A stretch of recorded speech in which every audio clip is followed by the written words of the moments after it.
What's happening, everybody, and welcome to another episode of Oddity Acres.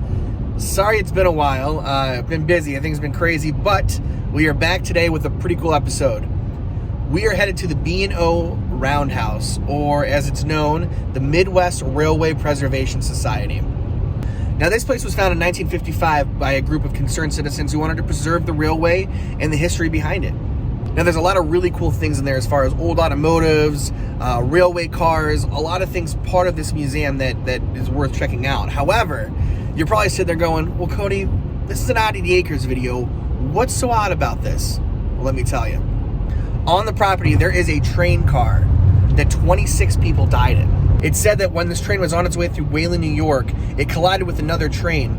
Now, the other train was a steam engine, and when it tipped over, it blew hot steam inside the passenger vehicle, literally boiling 26 people alive.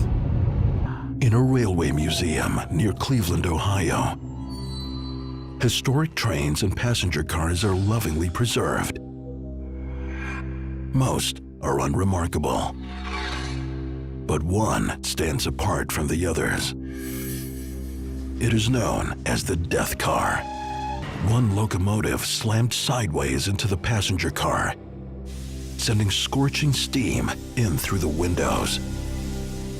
Those inside are boiled alive. Now, it is said to be haunted by the spirits of the victims.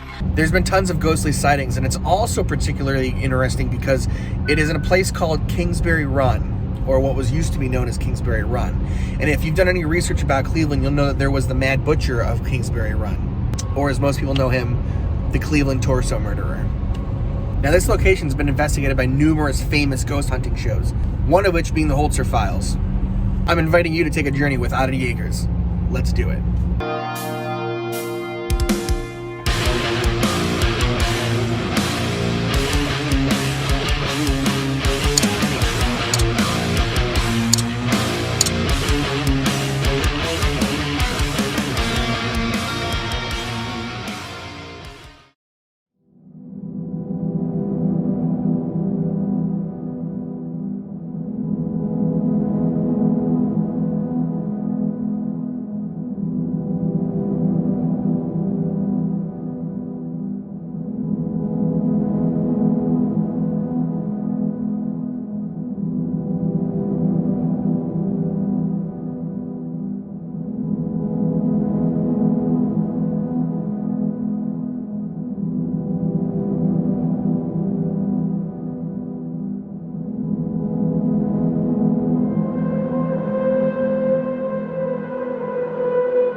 I've lived in Cleveland for almost 30 years now, and this is a part of town that I've never been to, ever. This is very, very strange.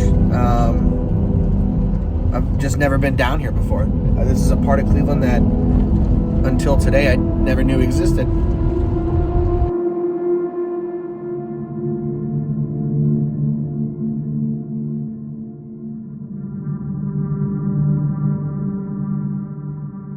I guess I'm here.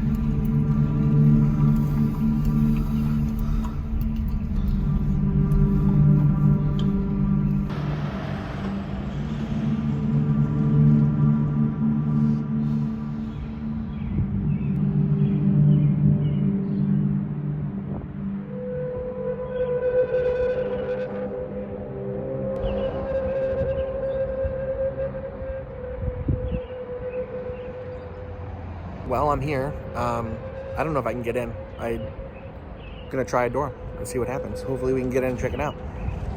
There are some other cars here, so I'm guessing that they're open somehow. We shall see.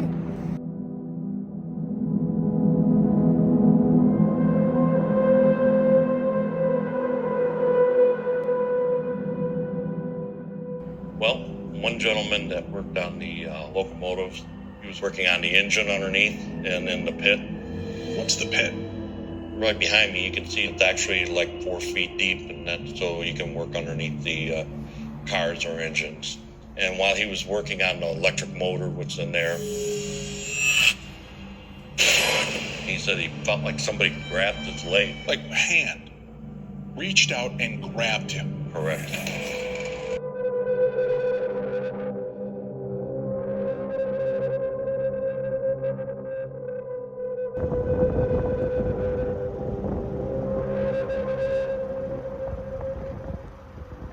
Okay, so that was kind of a quick video. Let me tell you what happened. So basically, I knocked on the door just to see if anybody was there.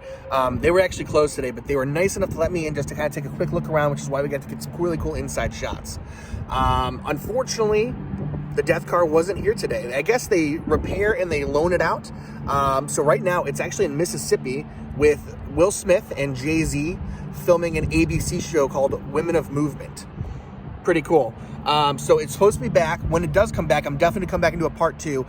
They do weekend tours. You can just book your tickets online. They'll do a private tour for you. Really reasonably priced. The guys were so nice to let me in and kind of videotape around and show you kind of the whole area.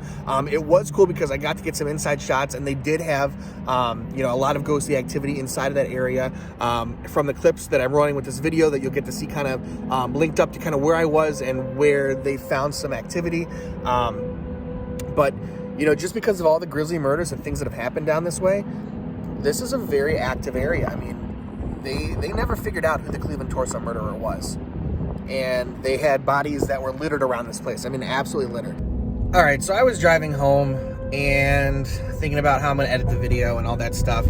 And I couldn't help but think that I cheated you guys out of a video. It wasn't my fault. I didn't know. I didn't do any research like usual. So, I mean, I just showed up and my camera and said, let's do this. So I figured on the way home, we'll make a quick stop, at least add some length to the video here and check out Cleveland's arguably most haunted location. All right, guys, I hope you're ready for this one. We are in Cleveland, Ohio. We are here to investigate the most iconic haunted structure in this entire state. It's a place we've been wanting to come to for years. We are getting ready to investigate. You ready? Ready. Franklin Castle. Oh. Is there something else residing here that wants to communicate with me? Would you like us to leave? What the? Stay here. Stay here. It's down here. It's down here. It's running. I need help. Franklin Castle, a grand Victorian mansion, sits guarded by an iron fence in Cleveland, Ohio. But are the iron posts protecting more than a stately view?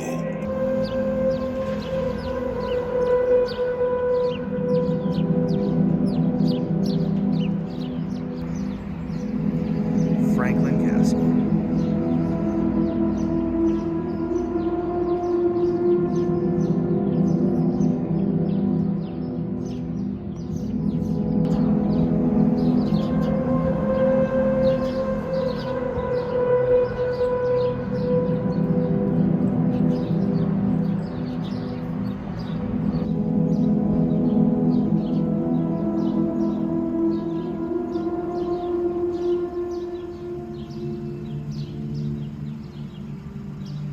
Now, Franklin Castle was built in 1881 for a wealthy German immigrant named Hans Tiedemann. It has over 20 bedrooms and 80 windows.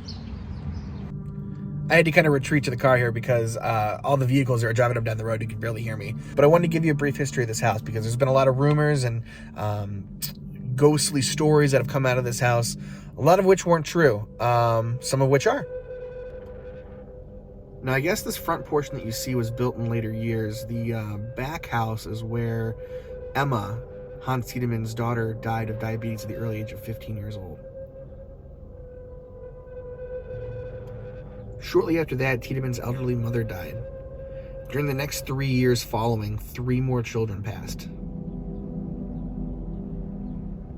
This is what started a lot of the rumors. There was a family that lived here in the 60s and 70s that basically tore the house out and made it into a tourist attraction.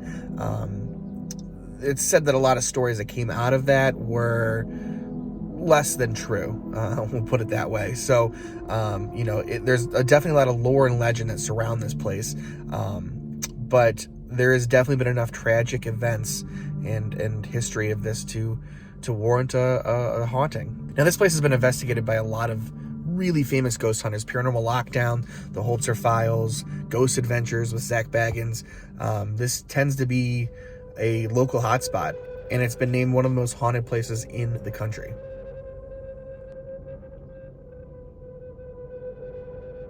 It sure is beautiful regardless.